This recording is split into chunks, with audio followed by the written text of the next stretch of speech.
What's up, John Boy? Not much. Long time coming. Yes. We did it, dude. Yeah. John number 2. Yeah. On board. 2.0. Yes. This is like 18 years in the making. Probably not Really that is. long, but 35. Met you when I was like 14. Yeah. Something like that. So, Around we're there. right. That's insane. And yeah, we kept in. You're one of the few people that, I mean, for many years, it was like we were having a conversation a couple times a year, even when you were out here, I was doing my thing. And Yeah. um, It's been really cool to see. I talked to you when you're Accenture, and I like the entire time is like you loved what you were doing, like to a point because you were successful at it, you were good at it, you felt like you were in a role that was like important, yeah. and you were excelling. But at the same time, you're like I just don't want to do this forever. Yeah. So like talking about that background, like that process of being an Accenture and then finally taking a step to. Yeah, it was kind of a 180. Actually, a lot of a 180. It paralleled my decision to go to college. It was like a lot of fear-based. Okay, I wanted to be an animator for Pixar when I was 12. So like, 3D animation stuff I knew, but it just interested me. I loved it. I've always been an artist. I've always, done things that are creative, and I just didn't think you could make any money doing it. I had no idea. I had no vision for what a career would look like, except, being like I would see in the special features DVD on Toy Story or Star Wars or something, where it's like, oh, I see how they make the 3D characters, and like this is amazing. That's what I want to do. And then, we played ball together in high school and had an opportunity to like play in college. And so it's like, I think I just need to go do that. They don't have an art program there, but I'll just do business. And that's more like, business is more like what getting a job is like. It's like I got to be an adult at some point and give business a degree. Yeah, you just have no concept if no one really steers you. I mean, but I looked at art school as well, but I decided to play basketball instead and choose what degrees were available. So got my degree in finance, ended up working for a company called Accenture, big consulting firm. And so right out of school, I have a job in finance in what I studied, my field of study. And as far as finance went, I'm like, it doesn't get any better than this. Like I had a lot of freedom to analyze a full P&L of a really large company, do forecasting, reporting, just kind of disseminate data, pull it apart, understand what's happening, and then communicate that to leadership. And so it was as creative as I feel like it could get. And we were telling stories with the information. We were communicating to our investors. We were saying, here's what our CFO is telling the world about the health of our company.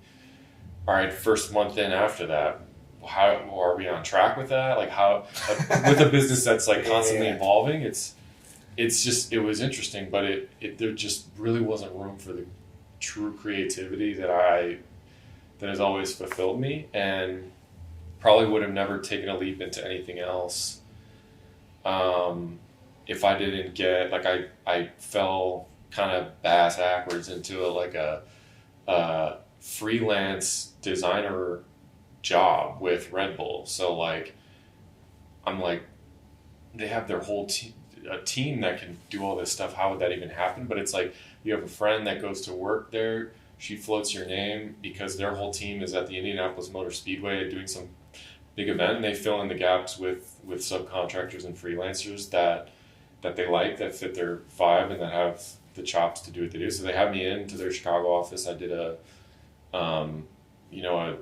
hour meeting with them, and they liked what I had, and then they liked my first draft of the project. Then it was done, and they're like, send me your business bank account so we can pay you. And like, it didn't have one. Yeah. So just went out to Chase Bank and set up a LLC that weekend, and then that kind of was just like, so that was like the green light for you to see, like, because it happened to you. Yes. And you're like, oh, I just got paid to do some creative work that like really like filled my bucket.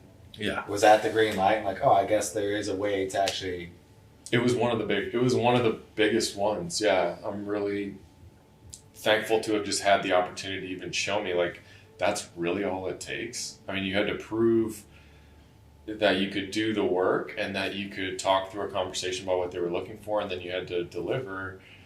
You can do that. And you kind of feel, I definitely felt like I was faking it. Like I don't have, sure. I don't have, I shouldn't be in this meeting almost.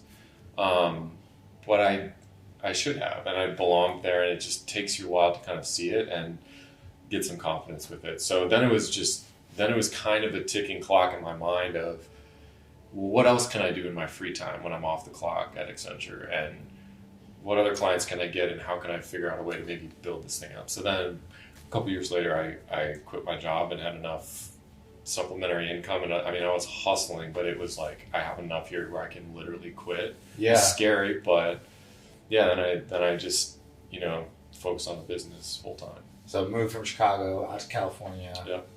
That transition for you, were you getting a lot of support from the people around you saying, hey, good idea to go move to Hollywood, kid?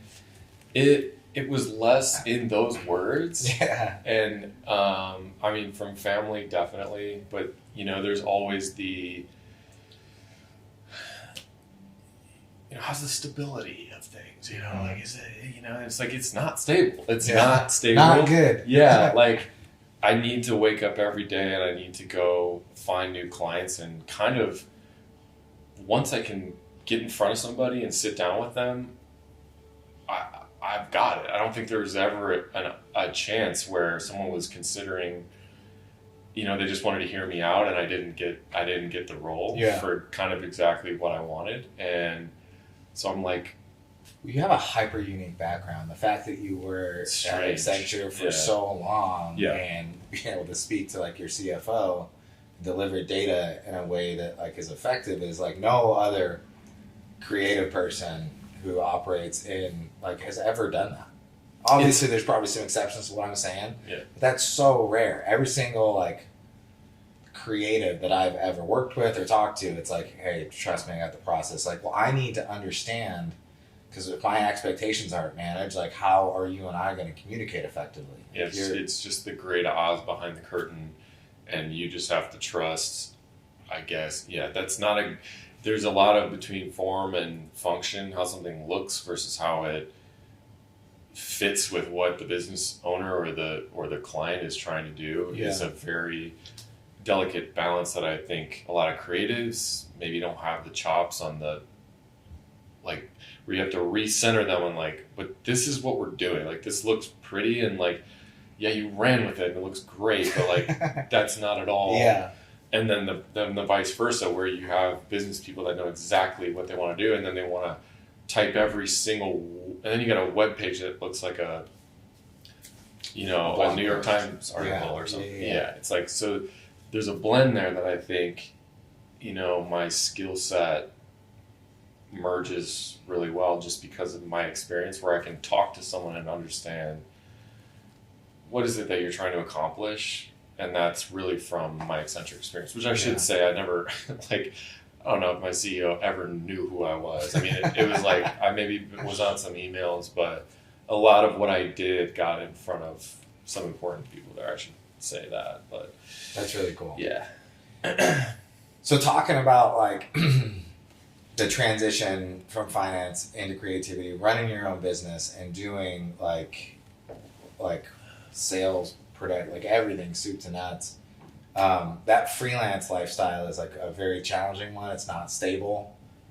You and I have been homies for a long time, and we've had a bunch of people come through, not a bunch, we've had 2 people come through like our media department, because like you, I see the value in actually having folks tell the story and not us just tell that story. Yeah. To have our clients come out and say, hey, I was here with this broker doing this. This is what was going on with my company.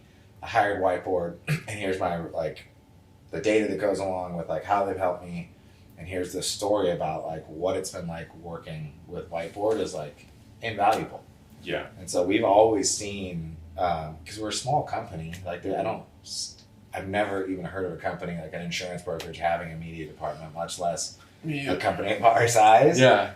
And so it's been hard to find like the people who can see like the vision of what we're trying to build, because it's not just an insurance agency. Like we have a lot of different verticals that we're getting into, and one of those that I've always saw for the media is like we have, like through our process, we built the trust like from all the C-level executives at all of our clients. Yes. Because we operate at that level, and so I've always been looking for someone who can see like, all right, cool, because we have that trust and because we execute on like why they hired us, we're at least going to get the time of day from these folks, like to sell other things that would be valuable. And a lot of these things work together in different ways. So I'm super thankful you decided to come on board full time and like obviously not hang up like your freelance stuff. You're still doing stuff on the side, which is awesome, which is like I'm stoked you're doing that. How has that transition been so far? And why did you make that decision? Yeah, it's been great. I mean, and it's been relatively easy because it's not that different from what I was doing before. It's like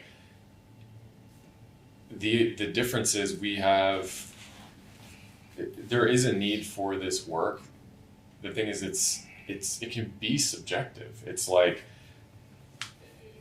you know, do you need to have training videos 100% to have a solid training, you know, system within your company? It's like maybe not. You know, maybe you have really good in-person training and on-the-job training, and you have really good people developers, and you don't need any media associated with that internally. Some companies really need it, and if you've ever seen corporate trainings, they're awful. Yeah, I mean they're so hard to get through, and they're probably really expensive to make too, yes. which is like a weird part about the whole Yes. thing. Is like I see some of the product that like these corporate videos Yeah. like are showing. I was like, oh, these probably cost $100,000 to do this series of training videos. You're like, where did that money go? And having come from a giant company, I mean, and don't quote me on this, but I think when Accenture rebranded from Arthur Andersen and became Accenture, so it was Andersen Consulting. Did they do something wrong? I mean, I'm kidding. No. I mean, it was truly like Andersen Consulting was the only part of Arthur Andersen that I think wasn't totally wrapped up in the Andersen thing. Yeah. That makes sense. So that was spun off into like, hey, this is actually a good and it's like, business. this is not, we're not, it's like, oh, Enron. It's like, no, we actually do some good stuff here. So it's like they needed to rebrand. But I mean, it was in the millions of dollars to produce what their logo looks like now, where if you're looking at it, it's just the word, you know, and there's a little symbol, but it's Hold on, did you say millions of dollars for the logo? Oh yeah. At that level, I mean, BP did the same thing. I think it was like a $3 million rebrand, and it doesn't even look that much different after like the oil spill and that stuff. It's like, but then Nike's logo, I think was, well, I know Google's logo was created internally by an employee for $0, you know, and it's like one of the most, so it's so subjective. It's like what gives a brand value, and that's just talking about a logo. So to have a standard, like, you have to price your services out accordingly. And so, I mean, that's one of the things that we're doing here is because of the media stuff that we're doing, because we have such a nuanced, I mean, what Whiteboard does is it affects different parts of an organization so differently. And depending on the company, it could be totally different even at the same level of an organization. It just, how do you get that message out in a condensed, you know, one thing doesn't apply to all. So you need the stories of people saying, you know, as an HR manager, here's how my life got so much better bringing Whiteboard on. And we're a company of this size, we have this many employees, and, you know, someone else who's in a similar position is going to look at that and have so much more information about what we do than we can ever really do in a sales meeting. And what we can even say ourselves from our other media, where we're like, this is how good we are and we believe it, but, you know, how do you get that message out? So that's what surprises me, and that's why I see a ton of opportunity with Whiteboard Media is like the value that we've gotten from like sending those out to prospects. I'm like, oh, okay, well, this is a company that is doing something very similar to me. It's in a very similar situation, and this is coming from their like CFO. Yeah. Like, I should give this a shot. Mm-hmm.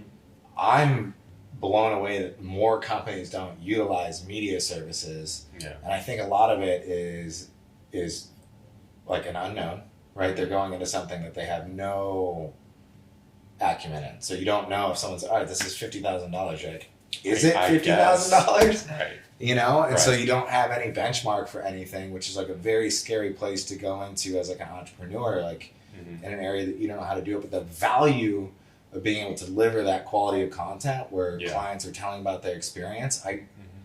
it's better. I saw Gary Vaynerchuk give his like keynote speech somewhere about a month ago, and he said that this is an insane comment. He said marketing is the most important thing in the world, and I know it was insane.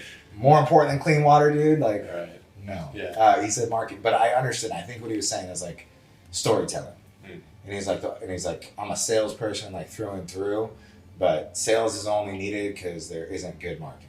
Mm. And I said, yeah, that makes sense. Like if you can actually get the proper stories out from the clients that like people can resonate with, Mm-hmm. like you don't really need sales folks. I mean, obviously you need someone to explain the intricacies of like the product, but Mm-hmm. for the most part, the emotional buy-in like comes from seeing like, I'm worried that this contract I'm about to sign or this change I'm about to make isn't gonna go well. Mm-hmm. And so to see someone else say, hey, like I was also worried about that because I had a long relationship and it went excellent. Mm.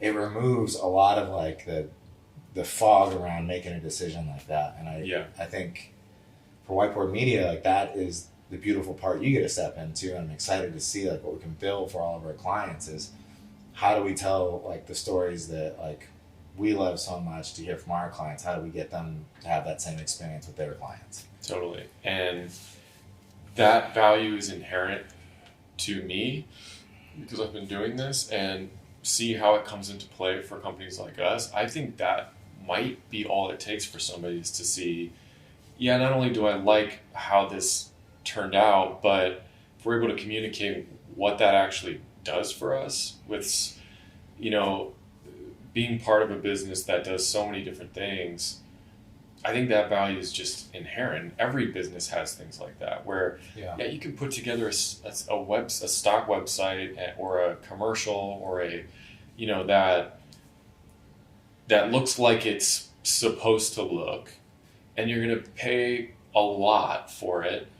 And just like in the insurance part of what we do, and the work comp part of what we do, there's such a thick layer of fat on that. Mm-hmm. And it's just kind of accepted.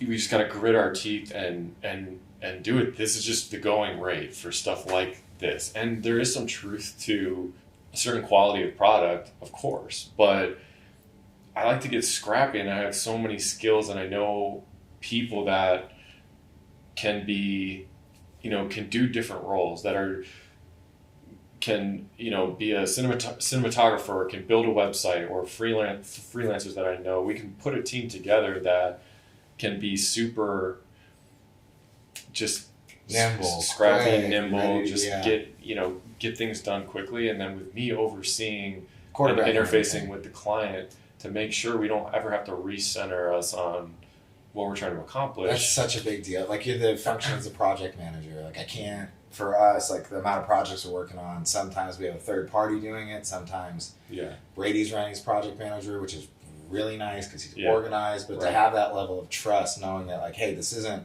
to extract as much money out of something, or this isn't like, this is to get the job done as effectively as possible, to make sure that the expectations are managed the whole way through, like invaluable. And so because how do you give somebody the peace of mind that what they want to get done is getting done? First of all, you need the communication, so they're not just like they haven't heard from you in a couple of days, and how, you know what.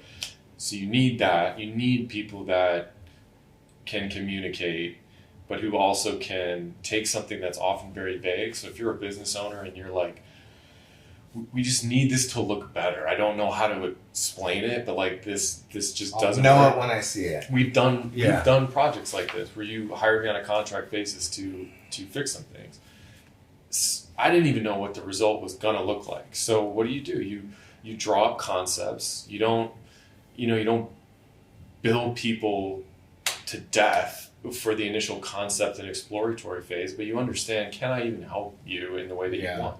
Some people are... That's a good, like, that's right there is like, you don't build people to death. It's something I've always told you because you've been hosed a couple times in your past. I'm like, hey, get paid for what you do. Right. You know, a lot of times, like, if both parties aren't operating in good faith, like, hey, I'm doing all this work with the expectations that we're going to land somewhere. Yes. Not that this is going to go in some weird direction. Obviously, stuff doesn't work out 100% of the time, but I do think it's like if both parties are operating in good faith, and I think that's a cool part about like the process that you went through with us as a freelancer that I think like a bunch of clients will enjoy is like the way that you approach like media is like, what do you actually need? Right. Like, I might not need to be in here. Yeah. Or I might know someone like that can help it, and I think that's like something you should hit. Totally. I mean, it may not be a video. Like people will see the videos on our website, reference videos. A lot of clients will probably be interested in that. We'll probably be doing that a lot, but you might need print for an apparel design or do a product collab where you're launching, you just need designs. Like I'm an illustrator, I'm an animator. I do things for web, for print. Like maybe you do a lot of pitches at a high level to get investors and things. Like that stuff needs to look good. It needs to look like you belong in the space. So I've experienced with working with apps and doing UI and UX design, which is basically how an app looks and moves. So I mean it's anything. I think we could literally do anything. The 3D is the only area where I don't feel like the people that I know combined with the skills I have, goes as deep as the other stuff that I can do, but really want to develop that as we grow because I think a lot of things are going 3D and with VR and everything, there's just so much interesting things that can be done to tell a visual story and communicate that way. Yeah. So, but the thing I focus on the most is like when I had a client say,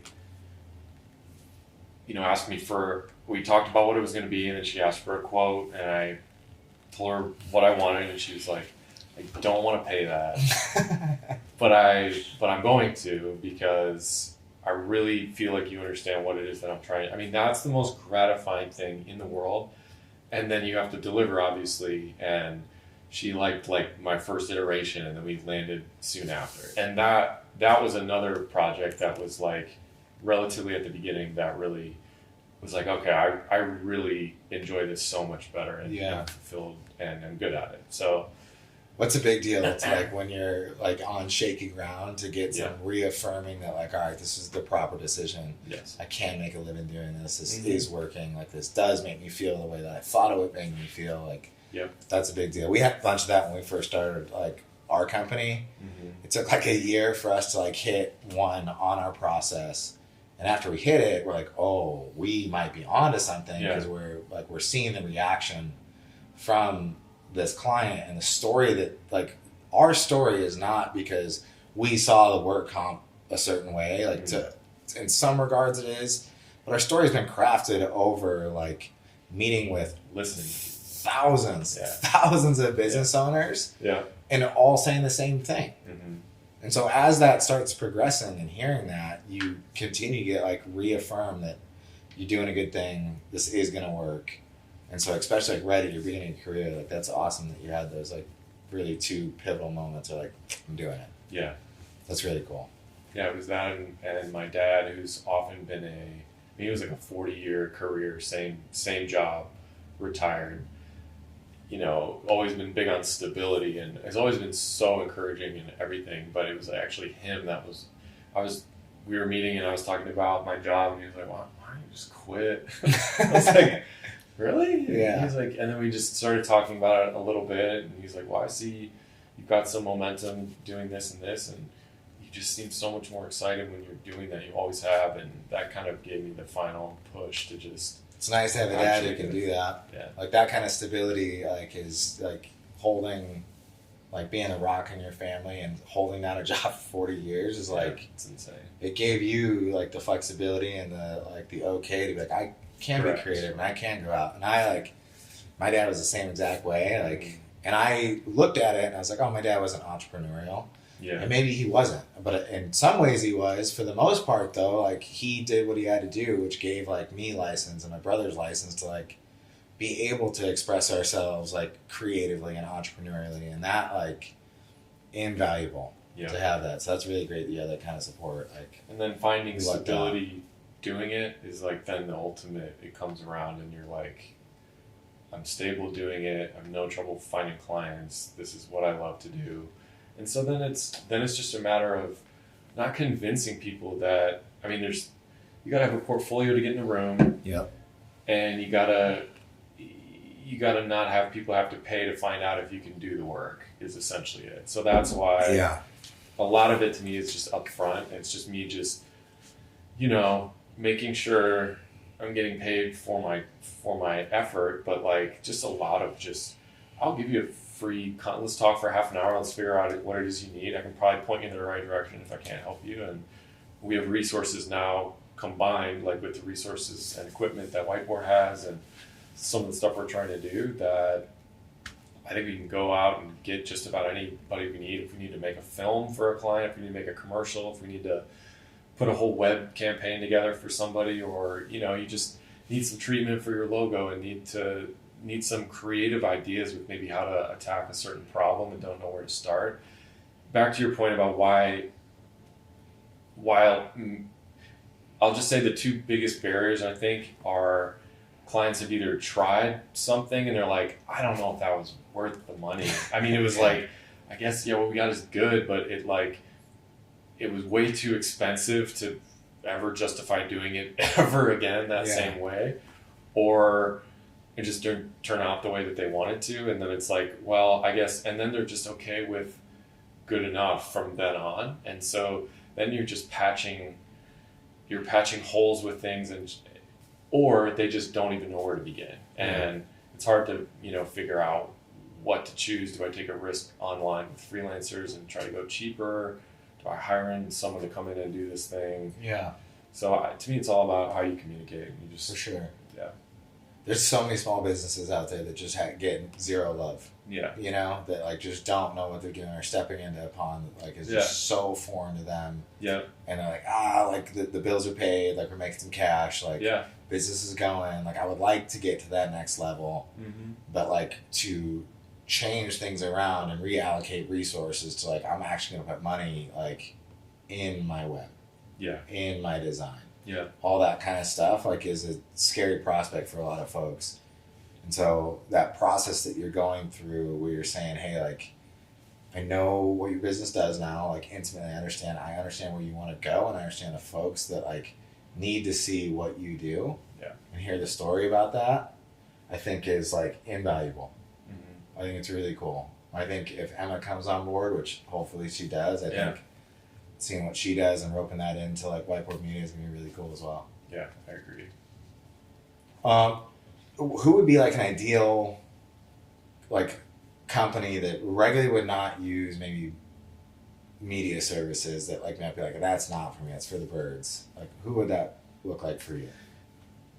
It's probably, what I really want to do is either have so much money that I can give this work out for free, because there's so many businesses that are just getting off the ground that don't have $5,000 to throw into a identity design and brand and logo and marketing guide and all of that type of stuff. And so they try to create their own logo and some make stuff that looks great and and it's getting easier to launch websites to the layperson.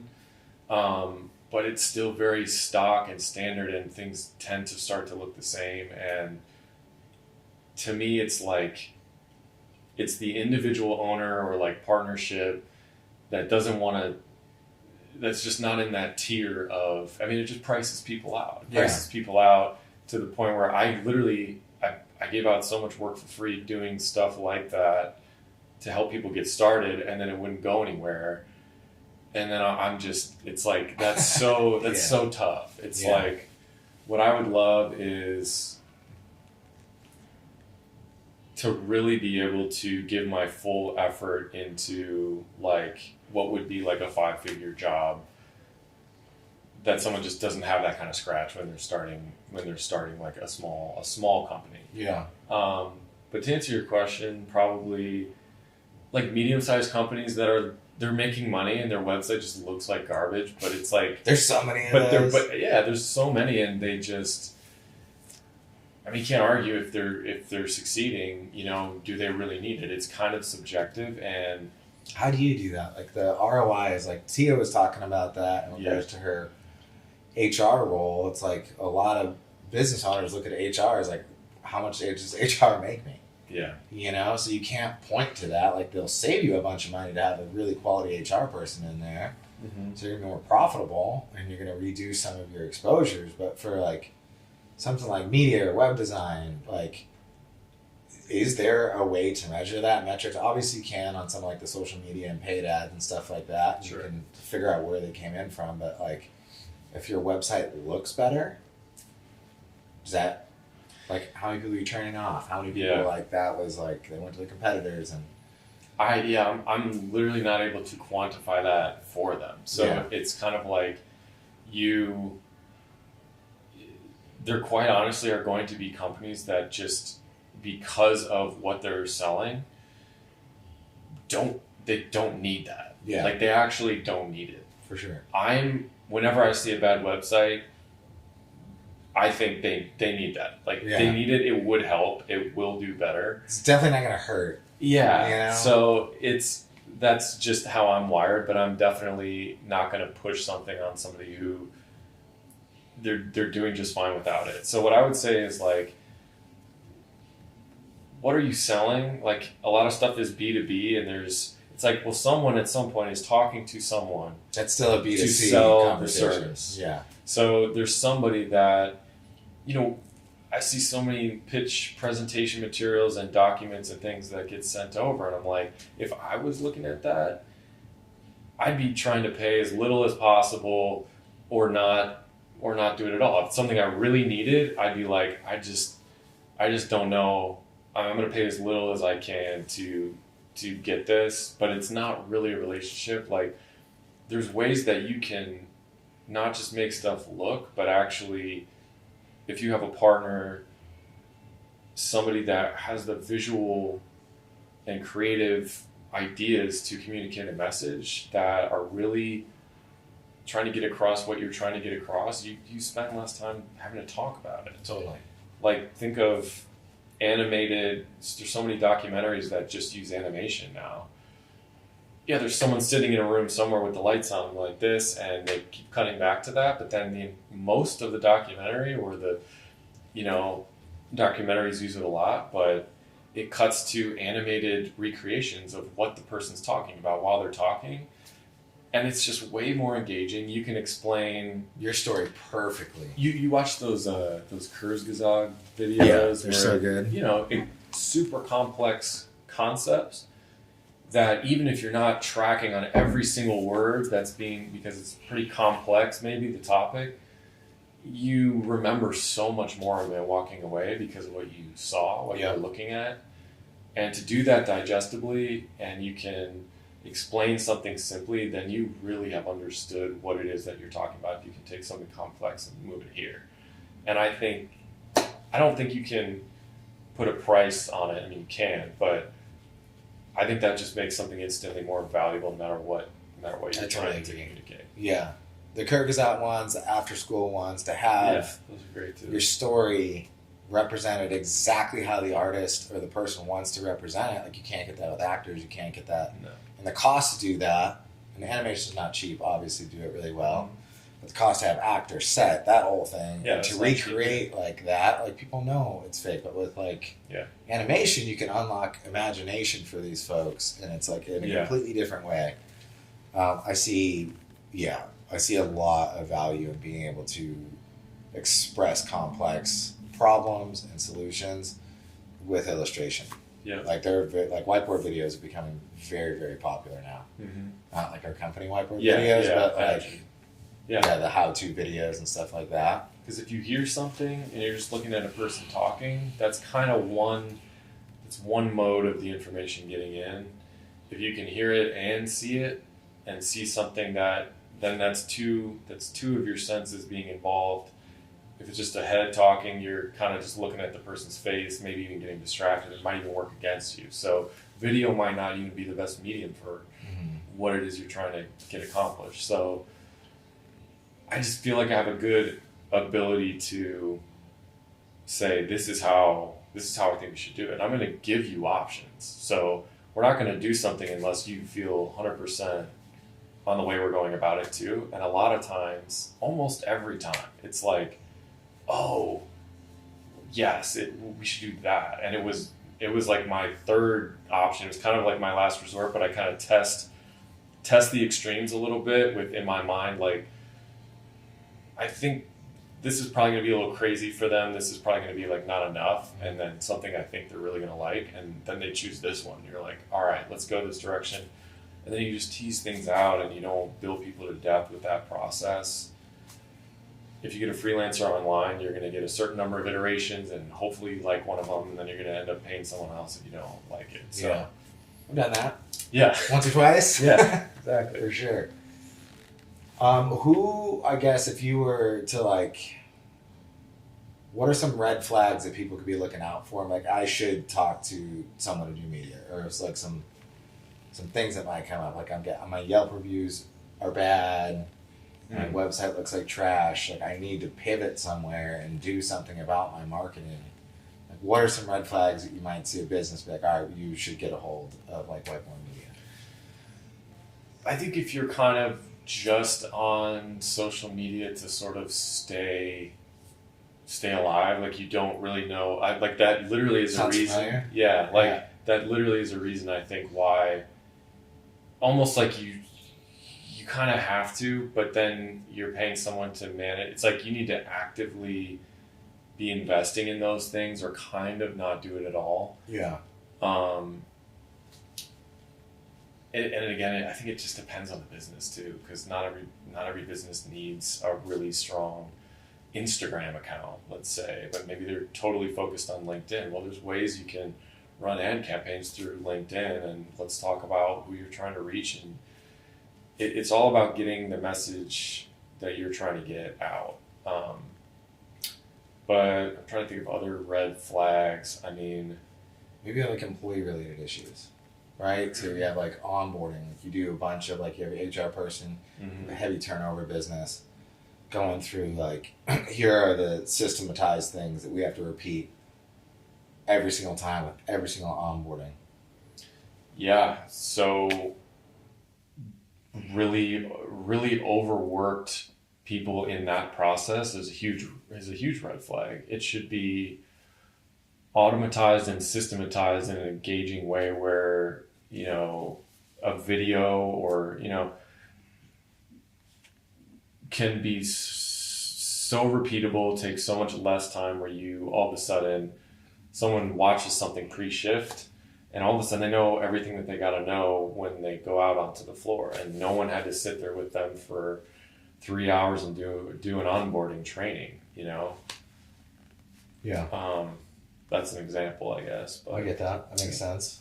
Well, sweet, dude. Well, I'm excited to see where this goes. Like, I've seen the vision for a while of like what, like to have a partner like you sitting in a seat, like is very exciting, because like it's hard to find people that can also see what I'm seeing sometimes, and like I think you're seeing past what I'm seeing, which is like so exciting. So I'm excited to see where whiteboard media goes. I'm excited to see like you continue blossoming like in your creativity. Super excited to have your brother out here. Thanks, B. But yeah, thanks for taking time to do this, dog. Thanks, man. Always. I'm super pumped. Super pumped. All right, let's go get it. Let's do it.